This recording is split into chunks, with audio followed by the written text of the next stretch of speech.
Olá, nós somos estudantes de Economia da Universidade Federal de Juiz de Fora, campus Governador Valadares. O nosso grupo é formado por Alice Vasconcelos, eu, Camille Bolsoni e Larissa Lemos. Nós vamos apresentar um trabalho sobre os efeitos da formação docente sobre os resultados escolares no ensino médio, onde os autores desse artigo foram Roberta Costa, Ariana Brito e Fábio Wanterberg. O trabalho vai tentar explicar como os professores que possuem formação específica na área em que atuam vão impactar o aprendizado do aluno. O ensino médio brasileiro, ele vem apresentando indicadores insatisfatórios, sendo que o índice de desenvolvimento da educação básica se manteve estável em 3,7 nas últimas décadas. E cerca de 21% dos professores que atuaram no ensino médio em 2016, eles não possuíam uma formação específica na área em que estavam atuando. Logo, há evidências de que professores têm um impacto na educação.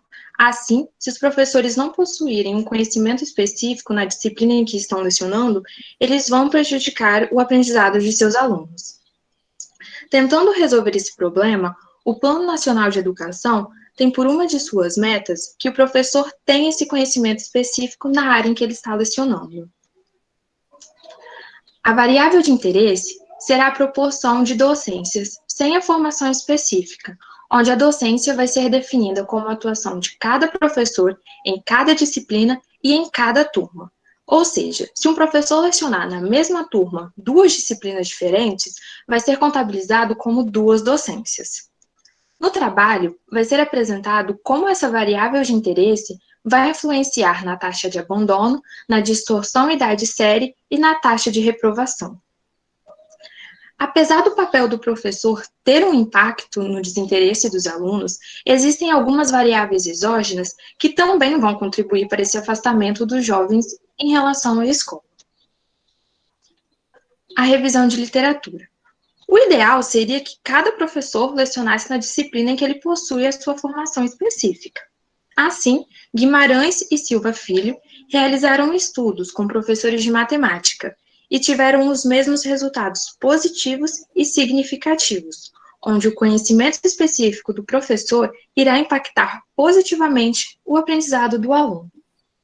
Carmo, no seu estudo, utilizou o indicador de adequação da formação, que ele é calculado pelo INEP, e como esse indicador vai afetar o desempenho dos alunos, também obtendo resultados positivos e significativos, porém teve coeficientes de baixa magnitude. Sobre as questões conceituais e institucionais, o INEP, a partir de 2014, calcula através do censo escolar o indicador de adequação da formação docente. Esse indicador vai relacionar as docências com a formação superior do professor, e através dele será indicado se a docência é ou não adequada para determinada disciplina. Com uma revisão da legislação educacional, foram definidos 5 grupos de adequação, sendo que o primeiro deles é o que vai possuir a melhor relação entre docência e formação superior. Dando continuidade, vamos entender um pouco da metodologia escolhida pelos autores. Em relação à base de dados, nacionalmente, a única base que é capaz de fornecer informação detalhada sobre a formação dos professores e as disciplinas que lecionam é o Censo Escolar da Educação Básica. Diante disso, foi feito um painel de escolas que compreende os períodos entre 2007 e 2016. Dentre as diversas informações que o censo nos fornece, destacamos aqui as variáveis dependentes do modelo, que são taxa de distorção em idade série, taxa de reprovação e taxa de abandono. O resultado obtido é um painel não balanceado com 230.571 observações, que são cerca de 86% de todas as escolas do ensino médio brasileiro. Em relação à metodologia do modelo, foram estimados 3 modelos para a amostra completa: MQO agrupado, efeitos aleatórios e efeitos fixos. Foram feitos alguns testes para comparar qual seria o melhor. Entre MQO agrupado e efeitos aleatórios, foi feito o teste de Breusch-Pagan, em que rejeita-se a hipótese nula do teste, indicando que a variância é maior que zero. Entre MQO agrupado e efeitos fixos, foi realizado o teste F restrito, em que também rejeita a hipótese nula, demonstrando que o modelo de efeitos fixos, por permitir que os regressores sejam correlacionados com a parte fixa do erro, seria o melhor estimado. E o modelo foi estimado da seguinte maneira. Agora vamos partir para uma análise descritiva. No gráfico ao lado, a gente consegue ver que a proporção de alunos com pelo menos um docente sem formação específica chega a ser quase 100%. Essa incidência de docentes sem formação específica, ela é maior em escolas estaduais, em comparação com as privadas, e em zonas rurais, em comparação com as zonas urbanas.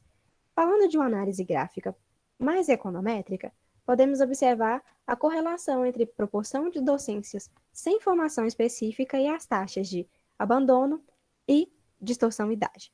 Entre essas duas taxas, a correlação é positiva, indicando que, quanto maior a incidência de docência sem formação específica, maiores as taxas de abandono e a distorção e idade séria. Com a taxa de reprovação, a relação é negativa, indicando que, quanto maior o índice de docentes sem formação específica, menor a reprovação. A literatura explica isso, falando que se o professor não domina o conteúdo completo, ele cobra menos do aluno. Como foi dito, os resultados apresentados aqui dizem respeito a estimações feitas usando os modelos de efeitos fixos. Os resultados são significativos a 5 e 1% em todas as especificações em que a variável dependente é a taxa de distorção, idade série ou abandono. Um dos motivos apresentados como principal para os jovens abandonarem a escola é a falta de interesse intrínseco. Nessa situação, podemos constatar que o papel do professor em sala de aula é causador de desinteresse, uma vez que, como constatado na tabela, quanto maior a proporção de docências sem formação específica, maiores as taxas de abandono. O mesmo pode ser dito para o caso em que a variável dependente é a taxa de distorção idade série, que apresenta comportamento positivo em relação à docência sem formação específica. Logo, o não domínio do conteúdo pelo professor pode dificultar o aprendizado do aluno e até mesmo desmotivá-lo. Já a relação negativa entre proporção de docência sem formação específica e a taxa de reprovação que foi observada anteriormente é reafirmada nas estimações. A variável de interesse é negativa e significativa no modelo com todos os controles, ou seja, o modelo 5 apresentado na tabela, de forma que a variação ao longo do tempo de 1 ponto percentual em docência sem formação específica leva a diminuição de 0,047 ponto percentual na taxa de reprovação. Ainda podemos destacar alguns trabalhos, como o do Black, de 2019, identifica que quanto mais genéricos os comentários dos professores sobre o desempenho dos alunos, mais os mesmos vão ser ignorados. Por fim, os autores realizam alguns testes de robustez, uma vez que eles observam a possibilidade de que os efeitos positivos do conhecimento específico funcionem interagindo com a habilidade didática. Nele, a variável alternativa de interesse é utilizada de forma que a formação superior só é considerada adequada se o docente possui domínio sobre o conteúdo específico e sobre as técnicas pedagógicas.